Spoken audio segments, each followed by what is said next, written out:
Mafe tiene una de las cualidades que me parecen maravillosas que debe tener un editor, una editora, y es descubrir ahí esa persona que escribe, de pronto no aparentemente tan famosa ante la televisión y el público y tal, pero que dice, aquí esta persona nos puede contar o nos puede decir algo a partir de su experiencia, de su estudio, de su trabajo también con la vida y la vida de los libros.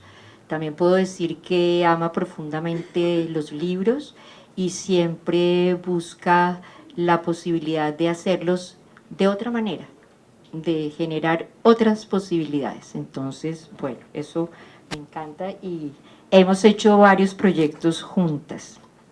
Bueno, eh, ¿cómo empezaste? Pues ya nos dijo un poco, Mafe, cómo empezaste en el mundo editorial, pero ¿qué fue lo que a ti te hizo como decir, ya, yo me voy a dedicar como a esto? Un poco distinto a lo que Fanuel nos decía, porque yo le veo ahí toda la vena de investigador y tal.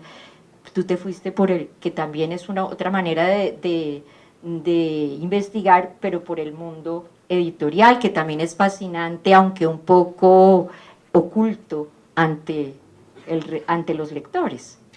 Yo empecé como, mi primer trabajo fue como editora.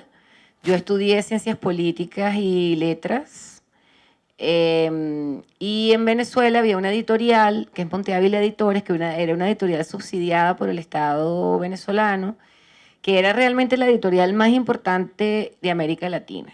Era como hoy en día es el Fondo de Cultura. Entonces allí había, se hacían muchísimas traducciones. De hecho, ahí conocí a Fanuel, que en mi primer trabajo, Fanuel estaba haciendo un trabajo para María Elena Maggi. Yo entré como asistente, bueno, primero de medios y a los 3 meses ya estaba en editorial trabajando con María Elena Maggi, que fue, digamos, durante unos 2 o 3 años mi maestra en el mundo de la edición. Y yo siempre cuento que el primer trabajo que me puso María Elena, porque antes no existían los archivos digitales, todo era en físico, ¿no? Y ella llevaba unas carpetas enormes de cada libro, entonces el primer trabajo que me puso fue ordenar las carpetas de los libros. O sea, yo digo que muy inteligentemente me enseñó, digamos, pues cuál es la metodología que ella usaba para hacer los libros. Ella era muy reconocida y todavía lo es por la metodología y por toda la investigación que realiza alrededor de los proyectos, porque para ella cada proyecto editorial es un proyecto de investigación. Y luego estuve en el Banco del Libro, donde también coincidí con Fanuel y con otros especialistas. Y bueno, luego me vine a Colombia como promotora de lectura y estuve trabajando en promoción de lectura unos 3 o 4 años, que fue cuando nos conocimos. Y yo me gané la misma beca que se ganó Fanuel y fui a Múnich. Y por la época del año en que a mí me tocaba, me había ganado la beca, yo podía ir a Frankfurt. Y entonces a la feria de Frankfurt. Y entonces fui a la feria de Frankfurt y yo ahí dije, pero yo qué estoy haciendo, qué promoción de lectura ni qué nada, si yo lo que soy es editora. Y realmente fue un viaje, así como también fue para Fanuel muy simbólico, para mí también fue muy simbólico en ese sentido, porque yo regresé a Colombia e inmediatamente empecé a trabajar en editorial.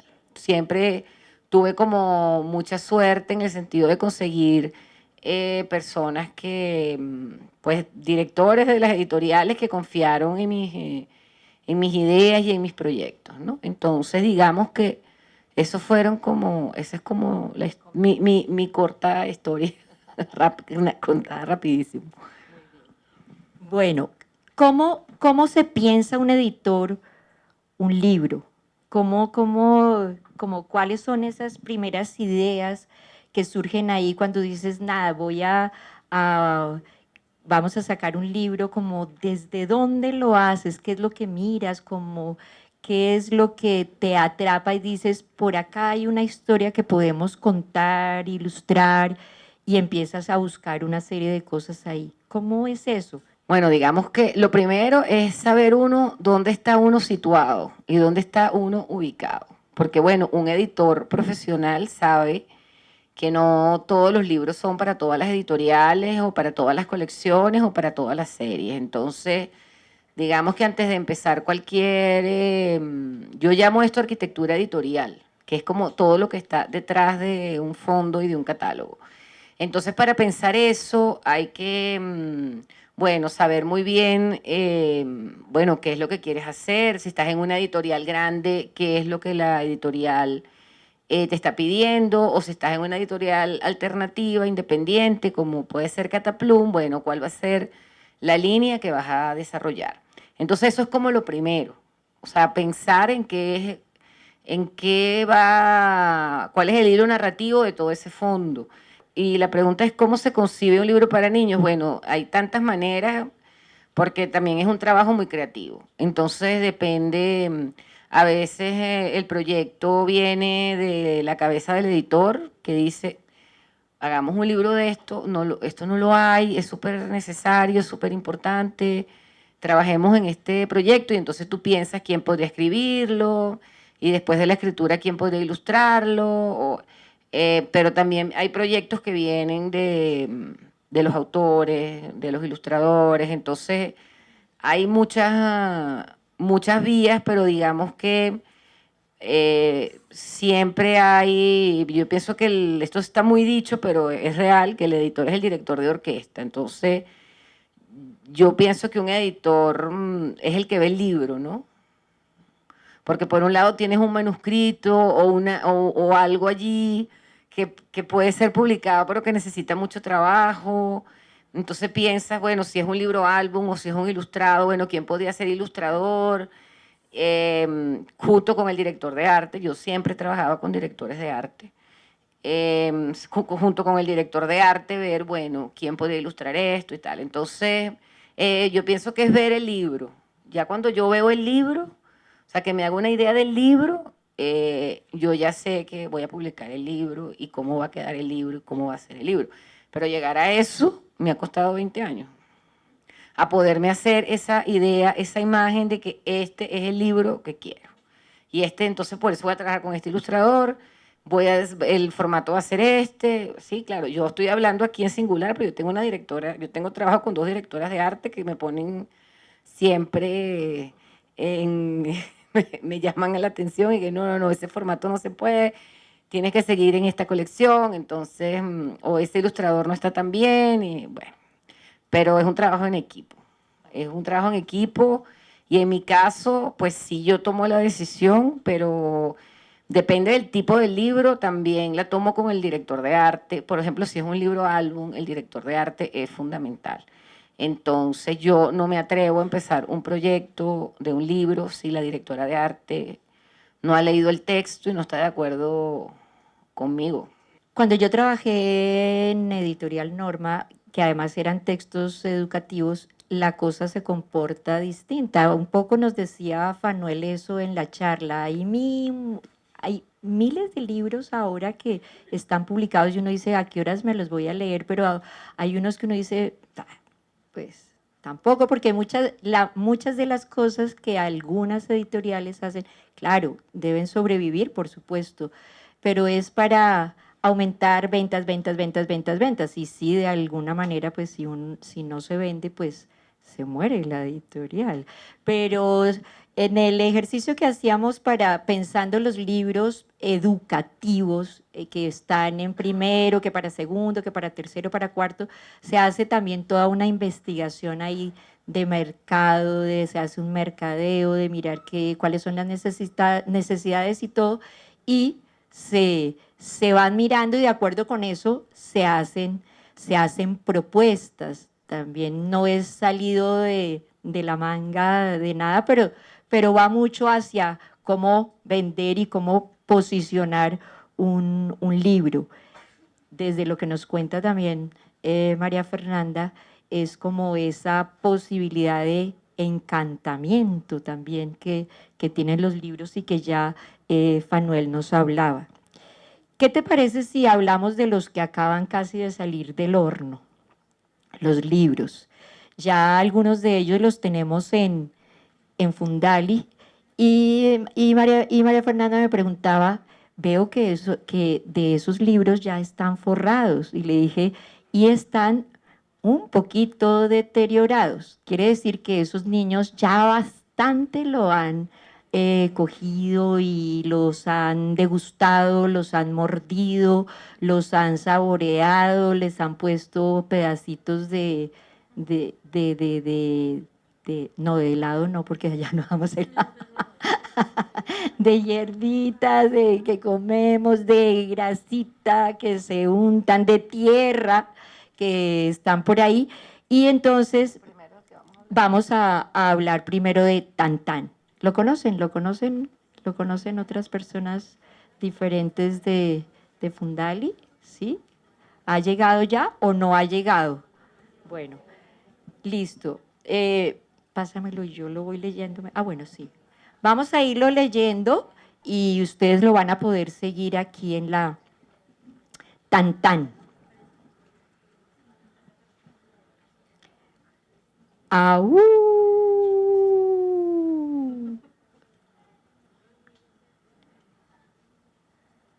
¡Buf!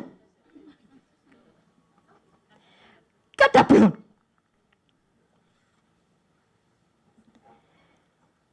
¡Tin, dong! ¡Eh, eh, eh, eh! ¡Fo!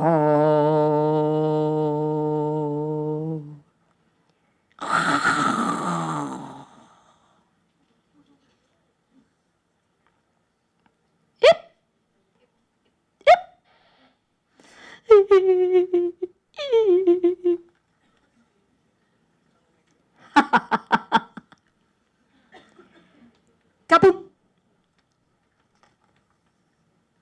La, la, la, la, la, la, la, la. Mm. Na, na, na, na, na, na, na. Nham, nham, nham, nham, nham, nham, nham, nham. Oh. Yup, yup, yup, yup, yup, yup, yup, yup, yup, yup.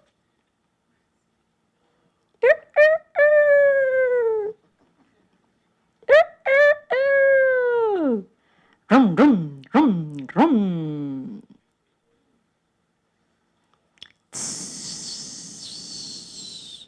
Tan, ta, tan, ta, tan, ta, tan, ta, tan, ta, tan, ta, tan.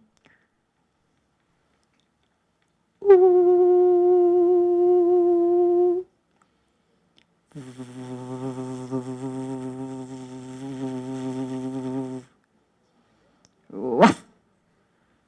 Waf. Xi. Xi. Xi. Yup. Yum. Sas. Sas. Como lectora, ¿cómo veo yo ese libro?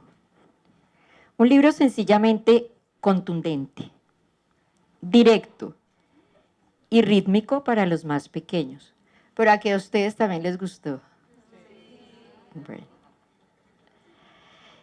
A los más grandes, por ejemplo, en la fundación donde en Fundali, los niños de 4 y 5 años, que son los más grandes, les genera una atracción sin igual y musical que pueden repetir y apropiarse de sus palabras.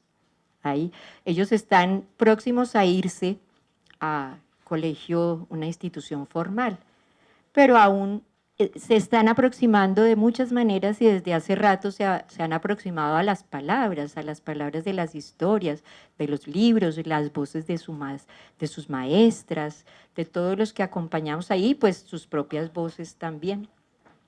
Cuando los lectores adultos lo leen o se lo leen a sus hijos, consideran que es bonito, aunque no saben explicar muy bien por qué es que les gusta tanto a los niños. Entonces, desde la manera como pensaste ese libro, ¿cuáles fueron como las decisiones editoriales? Porque aparentemente uno dice, un libro donde están el abecedario, sí, pero como solamente sonidos, como que qué gracia tiene. ¿Pudiera uno pensar eso o no? Bueno, este libro es uno de los libros más complicados que yo he hecho en mi vida.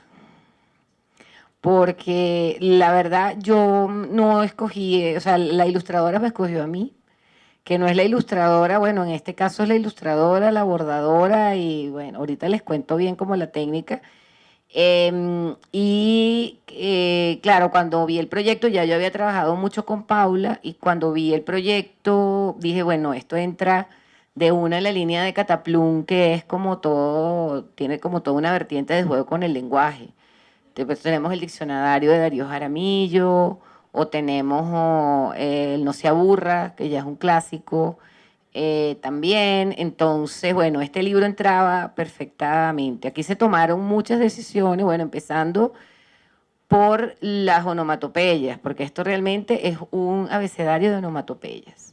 Nos costó mucho, hay un par de onomatopeyas que son en inglés, las onomatopeyas también tienen idioma.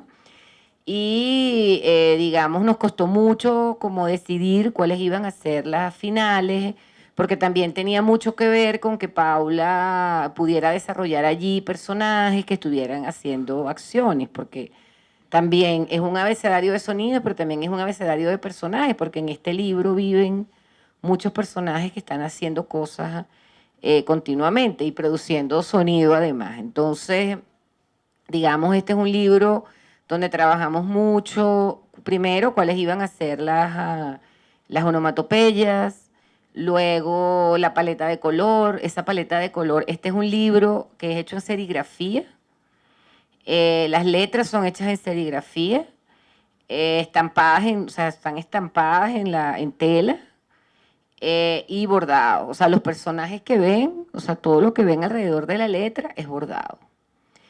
Lo que pasa es que si vieran el libro más de cerca, se nota más. Vamos a irlo pasando.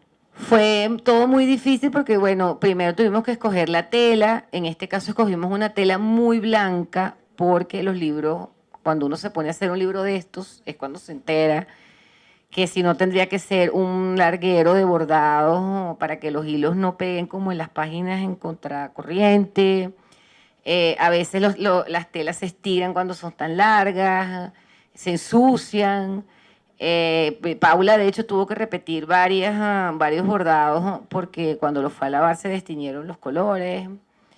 Entonces, bueno, empezamos, digamos, definiendo las onomatopeyas, luego la tela de fondo, que como les digo es muy blanca, luego los colores que iba a usar en la serigrafía, porque no todos los pantones que tú ves en la pantalla tienen una correspondencia en las tintas de serigrafía, y luego decidir los colores con los que iba a trabajar el bordado, porque aquí ya entramos en el terreno de los textiles, entonces hay que ver las correspondencias también con los textiles. Entonces, bueno, tomamos decisiones de en qué página iría, como qué colores, y luego trabajamos mucho en los personajes, todo esto antes de que ella empezara a bordar y a hacer la serigrafía, y cómo iban a ser los personajes, que fuera divertido. Fíjense que al final hay como una pequeña historia porque bueno, esto es un libro secuencial, pero al final sí hay una pequeña historia del carrito. ¿Dónde está Yun Yun?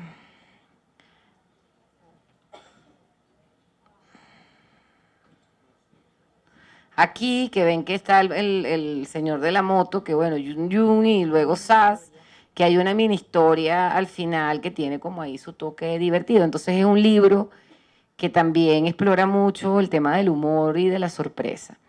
Luego de eso, pues Paula empezó a hacer las serigrafías, no fue fácil, hubo que repetir mucho, tomamos la decisión de cómo iban las letras, luego empezó a bordar, o sea, realmente ella estuvo un año trabajando este libro. Si ven pues hay gente que no se da cuenta que el libro es bordado, por ejemplo, pero sí hay como unas ganas de tocar el libro. Y es porque es de llegar a tocarlo, ¿no? Y es porque es bordado. Entonces yo digo, claro, no importa que la gente sepa que la gente no sepa que es bordado. Lo que importa es que si tú notas algo allí que dice, esto no se hace con ilustración, o sea, esto fue hecho de otra manera. Y luego, para rematar todo esto que les estoy contando, vino la decisión de si íbamos a hacer escáner o fotografía. Los escáneres no funcionaban porque se quemaban los colores, entonces tuvimos que tomar 3 veces la fotografía de estos bordados para poder llegar a esto. La verdad es que fue un libro muy complejo. Paula tiene toda la calma del mundo y ella estaba un poco con los dedos rotos de tanto bordar. Fíjense, por ejemplo, aquí en Wolf Wolf, lo azul es bordado, ¿sí? Entonces ustedes si ven algo extraño que tiene como un relieve diferente, o la barba de las espadas, o el sombrero, todo lo que está alrededor de la letra, eso era algo muy importante, que la letra se pudiera leer bien, porque finalmente es un abecedario, y que los personajes calzaran muy bien allí. Esto fue, la verdad, un trabajo muy complejo donde tomamos muchas decisiones editoriales, como te digo, desde la tela, desde la gama de color, desde la portada. Con la portada hicimos muchas pruebas cuando decidimos, porque queríamos que el nombre saliera del libro y pensamos como que, la verdad no le dimos muchas vueltas, sino que dijimos, tan, de una. Y entonces Paula se inventó esa portada que está por allí, que tiene más, que están paseando por allí, que es el gorila también, que si ven también es todo bordado, ¿no? Eso fue el trabajito de este libro. Pues yo creo que aunque no lo sepan los niños, eso en el fondo ellos lo intuyen, que son bien intuitivos. Y eso le va a uno ahí atrapando, y creo que tenemos también otras, porque eso también le encanta a los niños, que uno les cuente como de dónde vienen las cosas, que cómo fue que hicieron este libro. Y aún los más pequeñitos, aunque no pregunten, cuando uno les cuenta, empiezan como a desarrollar aún una mayor seducción frente a esos libros. Ahí están ya ahí encantadísimas. Algo que parece a que entonces empieza a funcionar también distinto. Claro, esto no se puede hacer todas las veces cuando le llega a uno un libro, pero si somos lectores y lectores asiduos y lectores así que contemplativos, nos vamos a ir dando cuenta de ciertos libros y de muchos libros que están hechos, que los libros están hechos desde un lugar y de una manera que nos aportan otras cosas más allá del mismo texto y de las mismas ilustraciones. Por lo menos yo lo siento así en el caso de Tan, un libro que aparentemente pareciera tan fácil de hacer. A mí siempre me preguntan como que, bueno, pero ¿cómo sé que estoy frente a un buen libro?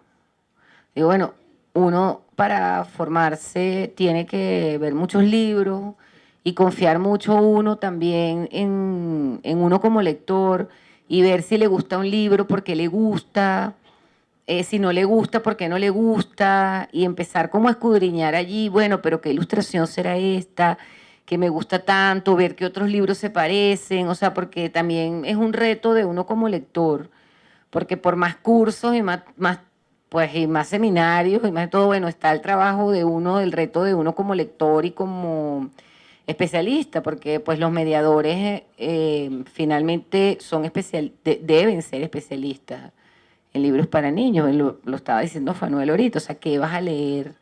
¿Cuándo y cómo? ¿No? Entonces eso es muy importante. ¿Qué les parece si seguimos con La gallina y el monstruo? ¿Sí? Bien, alcánzamelo, por favor. Vamos a hacer el mismo ejercicio de lectura gratis.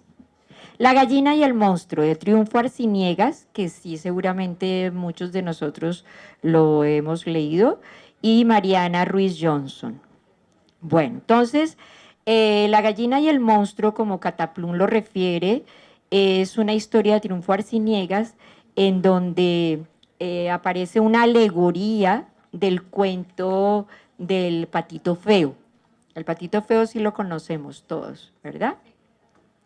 Reinterpretado de la manera peculiar como lo sabe hacer Triunfo Arciniegas, uno de nuestros grandes escritores colombianos de literatura para niños. Cuando pensaste este libro, cuando Cataplum pensó este libro, Mafe, cuando lo concebiste y orientaste desde el principio para que fuera, o sea, ¿lo pensaste siempre desde un libro álbum? En el caso de este texto estaba en otro libro de Triunfo que publicamos hace como 2 años, que se llama Cuando el mundo era así. Y ese es un libro para niños un poco más grandes, para niños, yo diría, pues como unos lectores más autónomos, porque además los finales son así súper, bueno, ustedes no sé si han leído a Triunfo, el que haya leído a Triunfo sabe que es súper heavy. Entonces los finales son así todos irónicos, cínicos. Y bueno, la verdad es un gran libro. Es un gran libro que engancha de una porque las historias son cortas. Él agarró allí a los personajes de la tradición oral y hizo más o menos lo que quiso. Pero le fue muy bien. Con personajes de tradición oral no, sino como de los cuentos, personajes folclóricos de América Latina. Este texto estaba allí, en esa compilación, pero yo siempre pensé que era para niños mucho más pequeños. Entonces yo le dije a Triunfo, no publiquemos ese texto todavía, porque lo primero no tiene nada que ver con nosotros, con el nivel de, digamos, de complejidad de los otros, y más bien hagamos un libro álbum para niños chiquitos. Además, el título es buenísimo, La gallina y el monstruo, y además el título es buenísimo, no sé qué. Y entonces el texto lo tuve un tiempo hasta que me encontré con el trabajo de una ilustradora que se llama Mariana Ruiz Johnson, que fue quien ilustró este libro, que es argentina, y la verdad ella le va muy bien con el trabajo para libros para niños chiquitos. Y le mandamos el texto y a ella le encantó de una y empezamos a hacer el trabajo y fluyó divinamente. Y es un libro que ha tenido, no sé, es como mágico, porque a todo el mundo, me parece, es muy sencillo, pero tiene le ha llegado mucho, o sea, es increíble, uno hace los libros y a veces no sabe el vuelo y el impacto que tienen los libros en los niños y en los mediadores, y este es el caso, igual que Tantán. Es el caso de unos libros que pues uno trabaja y uno sabe que uno está trabajando además en la formación de lectores, ¿no? Porque bueno, lo que decía Marta, que es muy importante, claro, una editorial no se mantiene del aire, tienes que tener un principio de realidad, pero yo siempre digo que a cada cochino le llega su sábado. Yo siempre digo eso, y los libros buenos siempre le llega su sábado. Yo estoy segura de eso y tengo 20 años o más haciendo libros y a mí esto me lo ha demostrado la vida que es así. Entonces uno trabaja es haciendo el buen libro y eso es como para mí es la salvación, como de cualquier proyecto. Los libros álbum, como nos decía antes Fanuel y seguramente Mariana también nos lo va a decir mañana, es para leerlos y contemplarlos, más allá también de las palabras y del texto, porque hacen una unidad. Entonces los libros álbum siempre nos anticipan un poco, nos dan pistas y señales en sus solapas, aún desde el principio también, si lo vemos aquí. La gallina y el monstruo.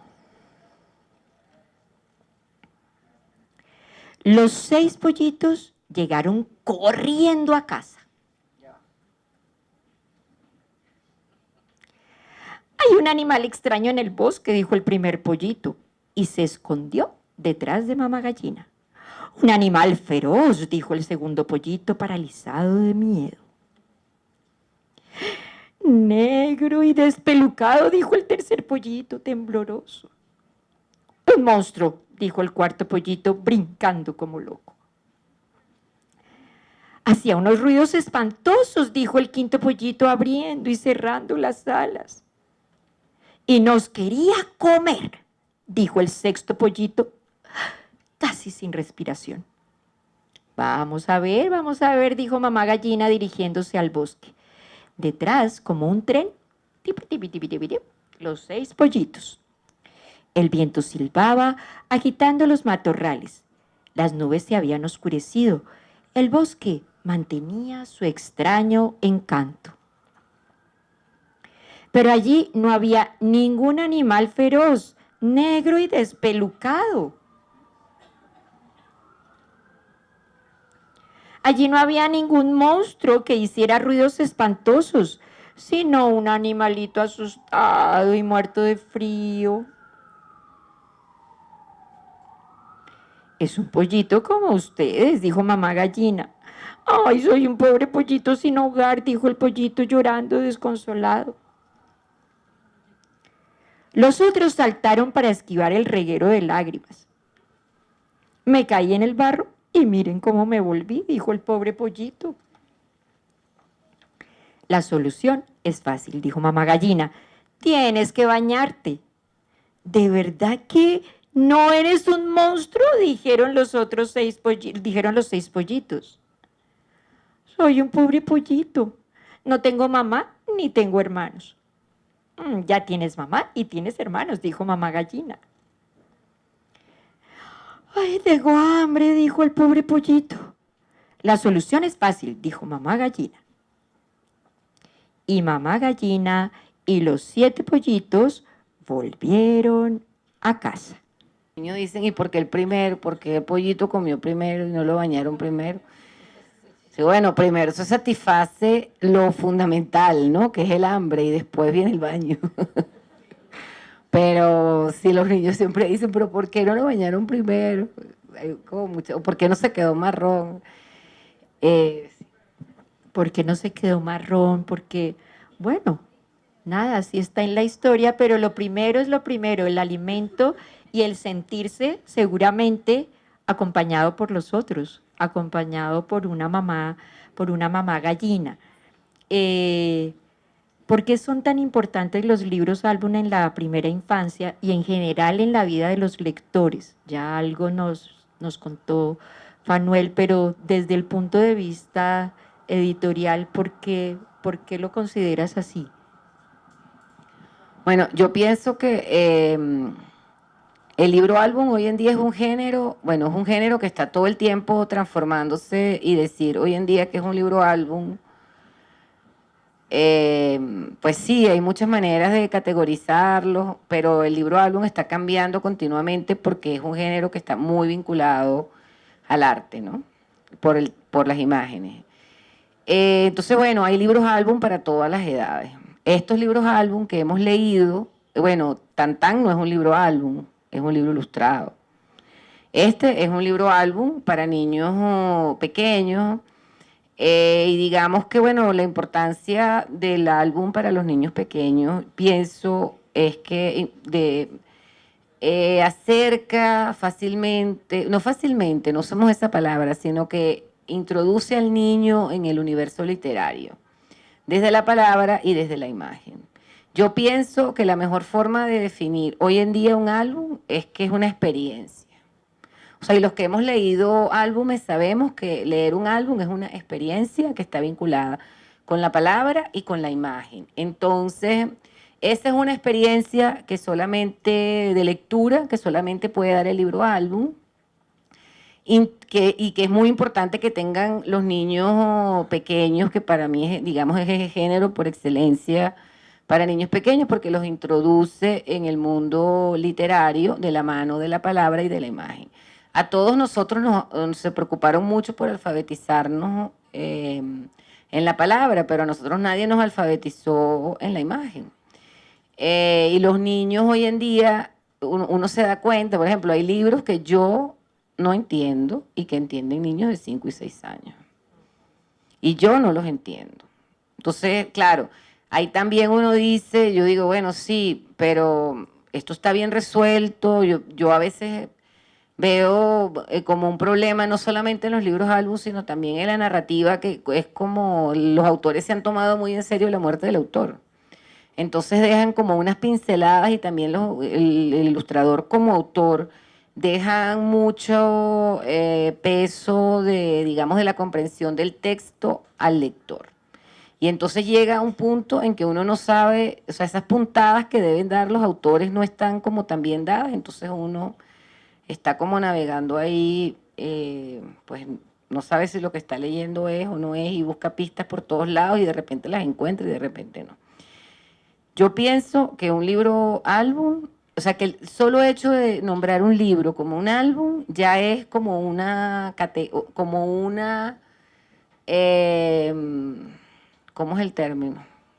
Como un certificado de que es un buen libro. Porque lo otro, hay muchos pseudos álbumes, hay muchos libros ilustrados que pasan por álbumes, hay muchas editoriales publicando libros en el formato de álbum, pero no son álbumes, son libros ilustrados o son pseudo álbumes, o sea, pretenden que sea álbum, pero ese discurso, esa experiencia de la que estamos hablando, que brinda el libro álbum, no la brindan. Entonces yo pienso que los libros que merecen llamarse libros álbum son los libros que realmente logran esa experiencia, de esa lectura. En el medio de la educación y donde nos encontramos la mayoría de las personas que estamos aquí en este auditorio, generalmente cuando buscamos un libro para leerle a los niños, para acompañarlos, siempre estamos buscando como, ¿y este libro qué enseña? ¿Y este libro como para qué me sirve? ¿Y este libro cuál será la enseñanza que me deja? Es que no lo veo, esto como que no funciona acá.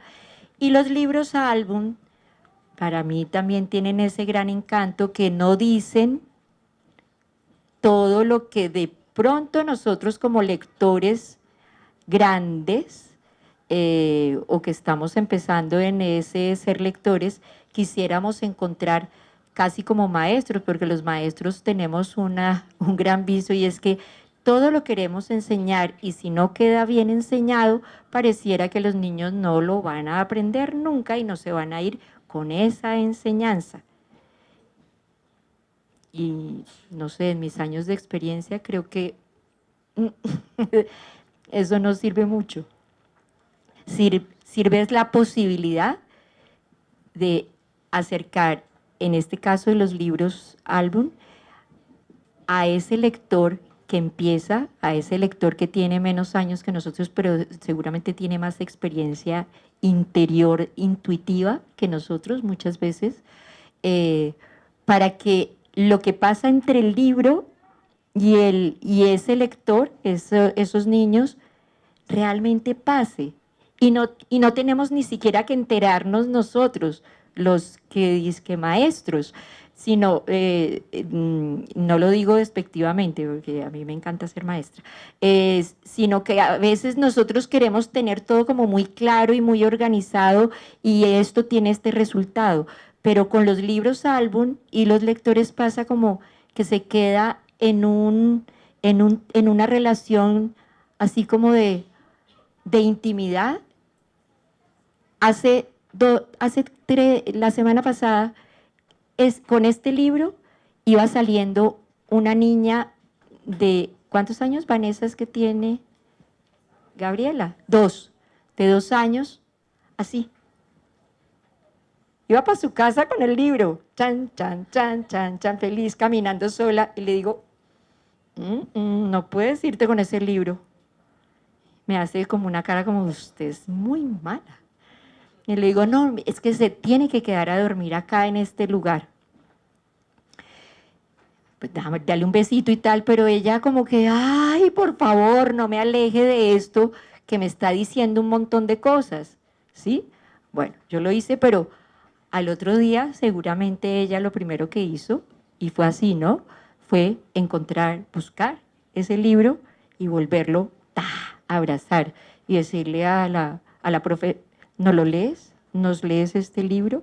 Entonces es como ese encantamiento que hay ahí, que no están dichas muchas cosas y que los niños sí se dan cuenta de eso. Bueno, yo he trabajado como mucho con el tema de plan lector y he lidiado con el tema de los valores y de los temas, de hecho, que a mí ya digo, bueno, pero ¿por qué tenemos que hablar de temas? ¿Por qué tenemos que hablar de valores? Y la verdad es que en la buena literatura uno consigue todos los valores universales. O sea, cualquier libro, bueno, yo este tipo de libros no lo llamaría literatura. Esto para mí es otra cosa porque es esta experiencia, ¿no? Y que hay que verla desde distintos lugares también. Pero en la literatura están todos los valores universales. O sea, uno se pone a leer un buen libro y ¿qué no encuentra ahí? Pues sin ir más lejos en La gallina y el monstruo, como a los 2 días llegó Clemencia Venegas que lo había comprado y llegó que no, que este libro para la acogida, la solidaridad, el desplazamiento forzado. Bueno, eso le vio de todo. Yo estaba y que, bueno, chévere, pero eso es lo que propician los buenos libros, sin uno estar buscando como que llega, ¿no? Para ir finalizando, nos vamos con otro maravilloso libro de Cataplún. Este es un libro de imágenes. Este que vamos a ver es un libro de imágenes. Se llama Antonia va al río. Yo quiero dedicarlo especialmente, bueno, sí, hay una dedicación, pero es que aquí tenemos dentro de este auditorio una Antonia. Antonia, vamos a leer este libro. Entonces, Antonia va al río de Dipacho. Son las guardas, las solapas, lo que yo les decía, el anticipo, lo que pasa ahí. Este es un libro para contemplar. Y contemplar en silencio, porque el silencio muchas veces es más elocuente que las palabras. Y las palabras y los sonidos y la lectura de un cuento está hecha también de silencios, que son importantísimos. Dedicado a todos aquellos que han tenido que dejar a la fuerza su hogar. Antonia va al río, de Dipacho.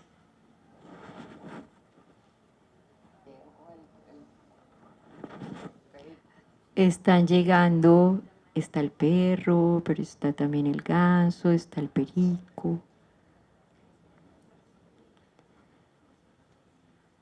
Está la gallina, si la ven allá montada, sí, el ajedrez, la jaula, la manta,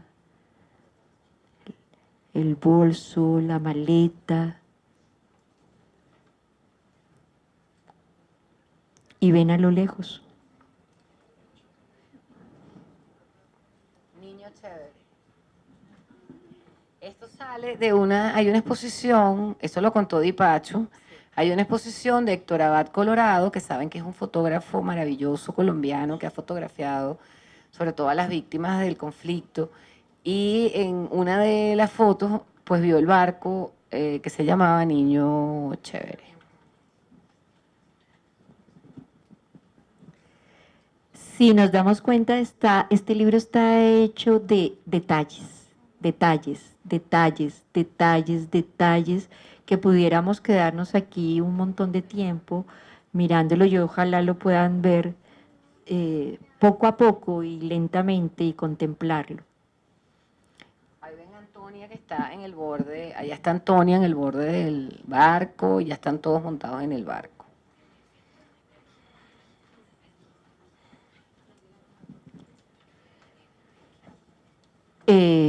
Si lo ven, ya está del otro lado la barca.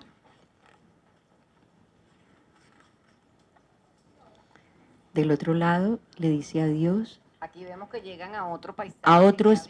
Ha habido un desplazamiento físico y además ha habido el paso del tiempo, ¿no? Porque han visto que las nubes cambian de colores porque ha cambiado es un viaje a lo largo de un día, ¿no? Devuélvete un poquito. No sé si se dieron cuenta de las nubes, ¿sí? Sí, el trabajo de las nubes es bellísimo. Es un personaje más realmente. Es otro personaje dentro de este libro. Aquí están ya atravesando la selva.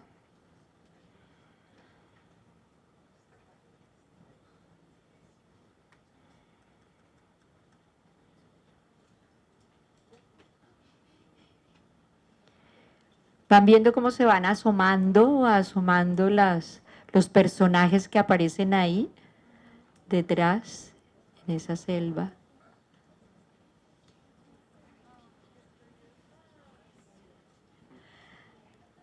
Guau. Antonia, Antonia. Están llamando a Antonia. Antonia.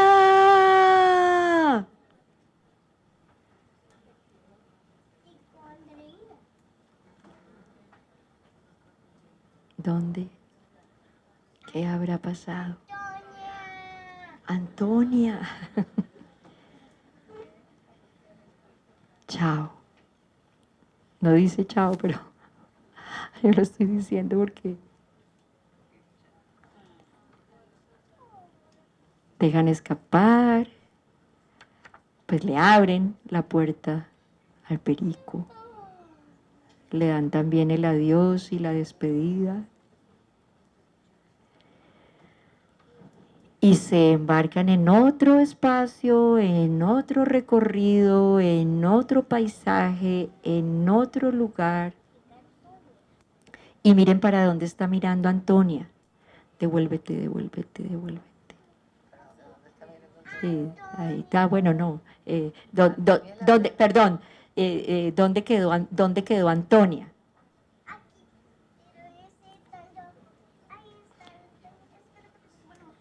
¿Dónde quedó Antonia? Pásalo otra vez al carro. Al carro, al carro.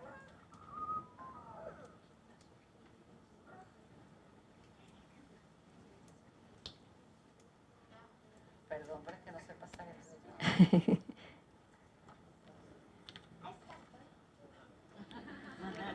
Sí. Gracias, mi amor. Esta otra Antonia. ¿Dónde quedaría Antonia?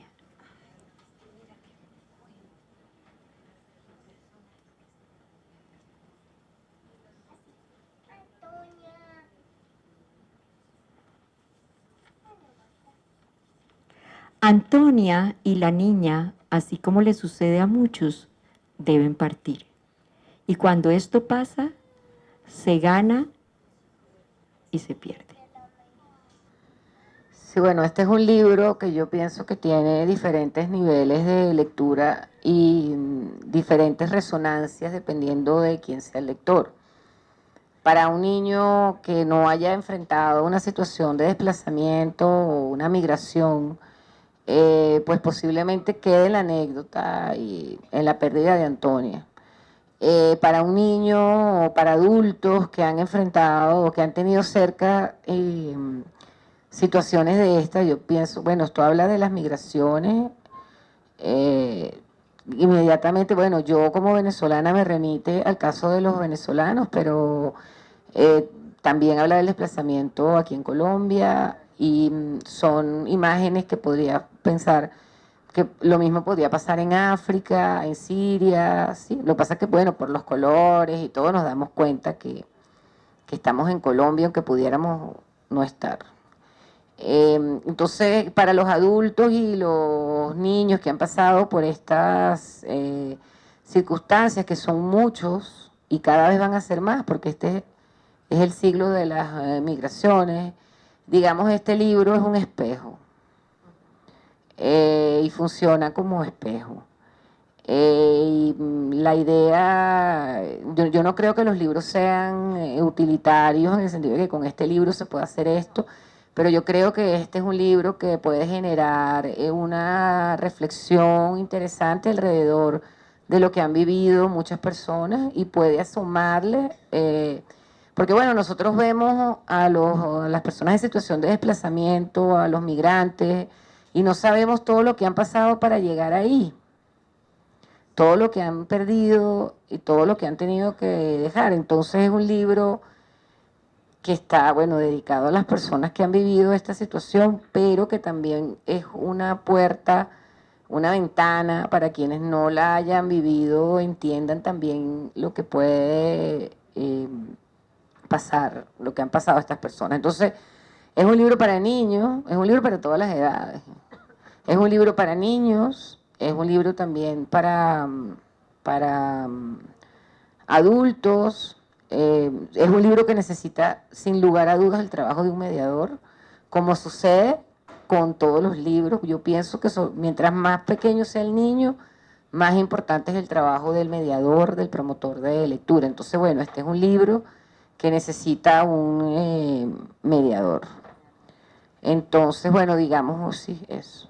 Y en ese ejercicio, pues no todos hemos, ahí también hay, en esa historia de desplazamiento también está la historia de la pérdida. Muchos de nosotros hemos tenido distintas pérdidas y hacemos distintos duelos. Y en ese ejercicio, la resiliencia de los niños, seguramente de esa niña que perdió a Antonia, hará que en ese otro lugar donde está se posibilite eso, pero eso también hay que acompañarlo y hay que acompañarlo de alguna manera, porque también cuando nosotros en esas pérdidas o en esos duelos no los logramos asumir, se quedan ahí y salen y salen y salen y salen en muchas cosas, y en ese ejercicio yo creo que los niños nos hacen nos dan un mayor ejemplo, que es la capacidad de ser resilientes frente a las pérdidas, frente al mismo desplazamiento, frente al mismo ejercicio, de poder sentir que el presente es lo único que tenemos y es la capacidad de vivirlo también a tope, sin quedarnos en el pasado, aunque eso es muy fácil decirlo, pero creo que ellos tienen la gran virtud de hacer eso, y nosotros tenemos la gran responsabilidad también de hacerlo. Y bueno, ya para finalizar, ¿qué ha sido lo más difícil que tú has tenido que enfrentar como editora? Bueno, yo quería hablar un poco más de este libro, sobre todo lo que tú estás hablando, porque sí vemos que en ese sentido Dipacho es muy acertado, porque los niños sí tienen una actitud, digamos, muy distinta a la que tienen los adultos. O sea, nosotros vemos que los niños hacen su parche y están jugando como entre ellos y rodean a la niña cuando ha perdido a la perra.